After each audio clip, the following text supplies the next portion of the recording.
ये समाजवादी पार्टी और समाजवादी विचारधारा के लोग दृढ़ प्रतिज्ञ हैं कि हम बीजेपी को जड़ से उखाड़कर 2024 में फेंक देंगे। कि अगर गुजरात से आकर कोई उत्तर प्रदेश में चुनाव जीत सकता है, प्रधानमंत्री बन सकता है, तो बिहार और उत्तर प्रदेश की रोटी बेटी का रिश्ता है। दल है ये मजबूती से खड़े हुए हैं और उसका परिणाम आपको 2024 में देखने को मिलेगा। बीजेपी पूरी तरह समाप्त हो जाएगी, 100 सीटों पर सिमट जाएगी। देश में होने वाले लोकसभा चुनाव को लेकर सियासी चालें बिछाई जाने लगी हैं।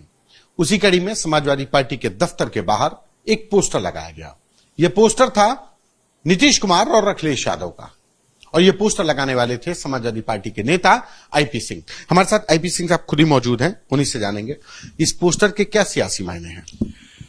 आज देश में तानाशाही सरकार है, और जब देश में आपातकाल था तो उस आपातकाल को इन्हीं समाजवादियों ने जड़ से उखाड़कर फेंक दिया था, तानाशाही सरकार को। तो जिस तरह के माहौल आज देश में है, देश में महंगाई चरम पर है, बेरोजगारी 47 वर्षों में सबसे ज्यादा है, जिस तरह से एक के बाद एक उत्पीड़न हो रहा है, सीबीआई, ईडी, इनकम टैक्स एक हथियार के तौर पर विपक्ष के खिलाफ प्रयोग किया जा रहा है। आज पेट्रोल की कीमत देखिए, 2014 में पेट्रोल की कीमत 55 से 58 रुपए प्रति लीटर थी, आज 125 रुपए लीटर है। डीजल 45 रुपए लीटर था। बहुत हुई महंगाई की मार, अब की बार मोदी सरकार, अब 100 रुपए डीजल है। गैस सिलेंडर बहुत महंगा था, माननीय प्रधानमंत्री जी ने कहा था कि जब आप वोट डालने जाइए तो घर में आपका जो सिलेंडर रखा है उसे अगरबत्ती दिखाकर जाइएगा। आज 1150 रुपए का गैस सिलेंडर है। आटा जो 18 रुपए 20 रुपए किलो बिकता था, आज वो 40-42 रुपए किलो है। सरसों का तेल जो 50 से 60 रुपए प्रति लीटर था, आज 250 रुपए लीटर है। तो महंगाई चरम पर है, बेरोजगारी चरम पर है। और प्रधानमंत्री जी ने बहुत स्पष्ट तौर से कहा था, जब वो उत्तर प्रदेश में आए और कहा कि मां गंगा ने बुलाया है, तो उन्होंने कहा कि आप मुझे 10 वर्ष का समय दीजिए। तो प्रधानमंत्री जी को देश की जनता ने 10 वर्ष का समय दिया है। श्री नीतीश कुमार जी जो बिहार के मुख्यमंत्री है, वो 8 बार मुख्यमंत्री रहे। बिहार को बीमारू राज्य से उबारा है, आज विकास की मुख्य धारा में बिहार को खड़ा किया है। जिस तरह से वो एकजुट करने के लिए पूरे देश में निकले हैं, एक तरफ कांग्रेस की यात्रा दक्षिण भारत में चल रही है, दूसरी तरफ के चंद्रशेखर राव जी बहुत मजबूती से आंध्रा, तेलंगाना, तमिलनाडु इन सभी राज्यों में वो मेहनत कर रहे हैं। दीदी ममता दीदी पश्चिम बंगाल में बहुत मजबूत हैं। समाजवादी पार्टी का वोट शेयर उत्तर प्रदेश में 37% है, और समाजवादी पार्टी 2004 में 39 सीटें जीतकर बीजेपी को सत्ता से बाहर करने का काम किया था।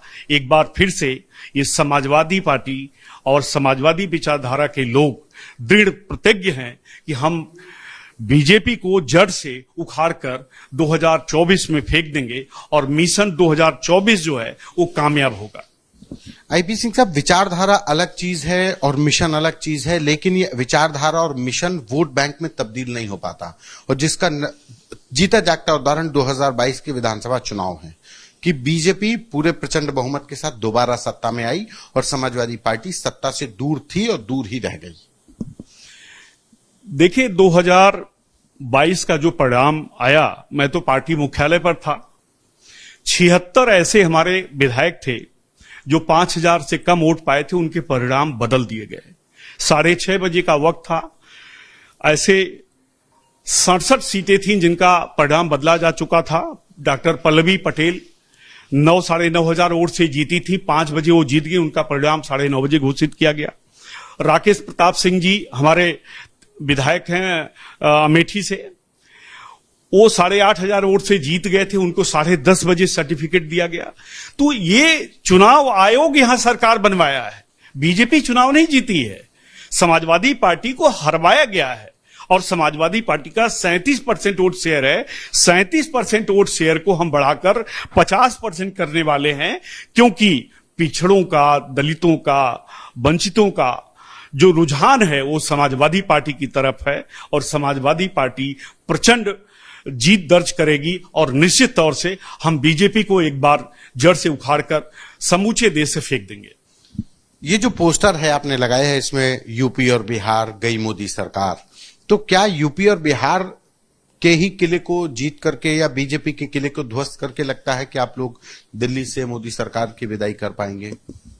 ये दो ऐसे राज्य हैं, जब तक इनका बंटवारा नहीं हुआ था ये देश की दिशा और दशा तय करते थे। 54 सीटें बिहार में थी, 85 सीटें उत्तर प्रदेश में है। और उत्तर प्रदेश का वो महत्व है कि मोदी जी को गुजरात से उत्तर प्रदेश आना पड़ा। मैं तो आपके माध्यम से अपील करता हूं पटेल नीतीश कुमार जी से कि आप आइए इलाहाबाद फूलपुर ऐतिहासिक सीट रही है, आप आइए और उत्तर प्रदेश से भी लोकसभा का चुनाव लड़िए और देश को एक संदेश दीजिए कि बहुत हुई महंगाई की मार, अब जो होगी वो विपक्ष की होगी सरकार। उन्हें मैं आमंत्रित करता हूं आपके माध्यम से कि अगर गुजरात से आकर कोई उत्तर प्रदेश में चुनाव जीत सकता है, प्रधानमंत्री बन सकता है, तो बिहार और उत्तर प्रदेश की रोटी बेटी का रिश्ता है।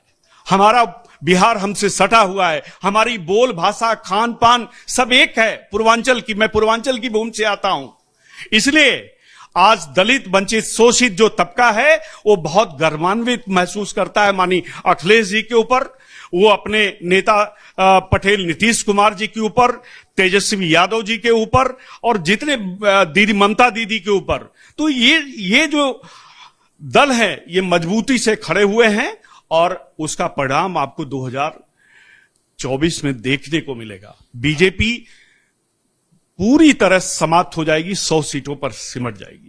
एक आखिरी सवाल है, आप जिस वोट शेयर 37% की बात कर रहे हैं कि आपकी जेब में है 37%, पहले चुनौती उस 37% वोट को एकजुट रखने की और बढ़ाने की, क्योंकि अगर आप बढ़ाएंगे नहीं और उसी वोट शेयर को बढ़ाने में बीजेपी लगी हुई है, चाहे वो पिछड़ा वर्ग हो, पिछड़ी जातियां हो, अनुसूचित जातियां हो, उनको लेकर के, और अभी जो प्रदेश अध्यक्ष हैं उनको भी उन्होंने पश्चिमी उत्तर प्रदेश के वोट बैंक को साधने के लिए जाट को लॉन्च किया हुआ है।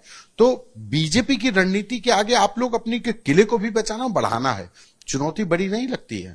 18 जातियों को मतलब जिस तरह से उन्हें खारिज कर दिया गया, क्या देश की संसद में वो 18 जातियों को शेड्यूल कास्ट का दर्जा नहीं मिल सकता था? बीजेपी किस दलित वंचित शोषित और पिछड़ों की बात करती है? पिछले 2.5, 3, 4 दशक में दलित वंचित शोषित समाज के मुट्ठी भर लोगों ने घर बना लिए, दुकान बना ली, ऑफिस बना लिया, तो ये सरकार उस पर बुलडोजर चला रही है। ये पिछड़ों के ऊपर बुलडोजर चला रही है, अति पिछड़े लोगों के ऊपर बुलडोजर चला रही है, दलितों को जेल में ठूस दे रही है।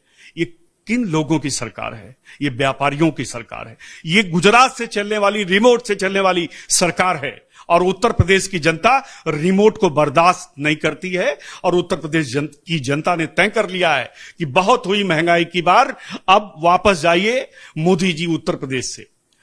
एक आखिरी सवाल यह है कि क्या 2024 के चुनाव में कांग्रेस, समाजवादी पार्टी और नीतीश कुमार, ये तीनों लोग एक साथ होकर के Nitish Kumar as a PM candidate होंगे?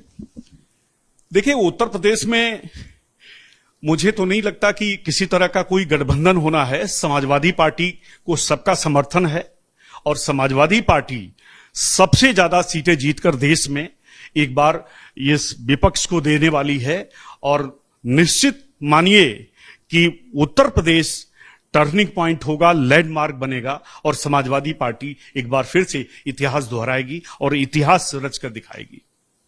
धन्यवाद।